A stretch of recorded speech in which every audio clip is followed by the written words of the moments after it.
Assalamualaikum warahmatullahi wabarakatuh. Perkenalkan, nama saya Dini Ramawati dari 11 MIPA 3. Pada kesempatan kali ini, saya akan menuntaskan tugas bahasa Indonesia dengan guru pembimbingnya Ibu Supatmi. Saya akan menyampaikan ceramah singkat bertema ujian nikmat. Alhamdulillah, pada hari ini kita masih diberikan kesehatan, panjang umur, dan juga nikmat oleh Allah Subhanahu wa Ta'ala, sehingga kita masih bisa melakukan aktivitas pada hari ini. Teman-teman sekalian yang dirahmati oleh Allah Subhanahu wa Ta'ala, yang semoga hatinya selalu dijaga oleh Allah Subhanahu wa Ta'ala agar selalu percaya dan yakin kepada Allah Subhanahu wa Ta'ala. Karena kelemahan kita itu berawal saat kita meragukan Allah. Dalam segala kebutuhan hidup, kita pasti selalu butuh Allah. Kalau kita butuh Allah saat diuji, itu agar kesabaran kita dan keimanan kita selalu terjaga. Karena orang yang tidak ditemani atau dibersamai oleh Allah Subhanahu wa Ta'ala ketika dia sedang diuji, maka dia akan mudah berkeluh kesah dan berputus asa.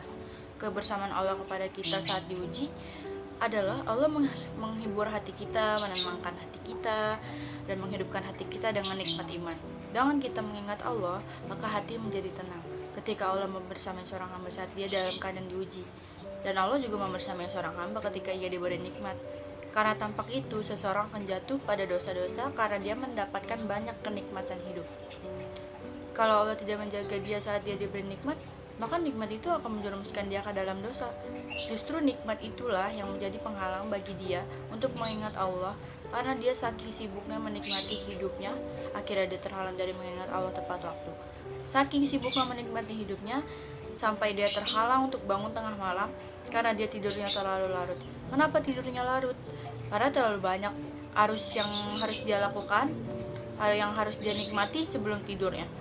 Dia bisa ngopi, belanja bareng teman-temannya, ngobrol bareng temannya, bahkan dia bisa menunggu midnight sale sampai larut tengah malam, dan akhirnya dia tidak bisa bangun tengah malam untuk menghadap Allah, curhat kepada Allah. Hal yang selama ini dia lakukan justru ketika dia sedang diuji oleh Allah.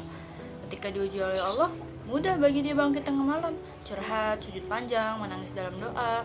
Ketika Allah kasih nikmat, curhatnya hilang, malamnya lelap, bahkan subuhnya terlewat. Ini kalau Allah nggak membersamai seorang hamba ketika dia diberi nikmat seperti ini.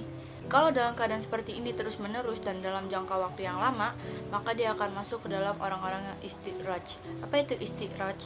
Istidraj adalah pemberian kesenangan untuk orang-orang yang dimurkai oleh Allah Subhanahu wa Ta'ala agar mereka terus-menerus lalai.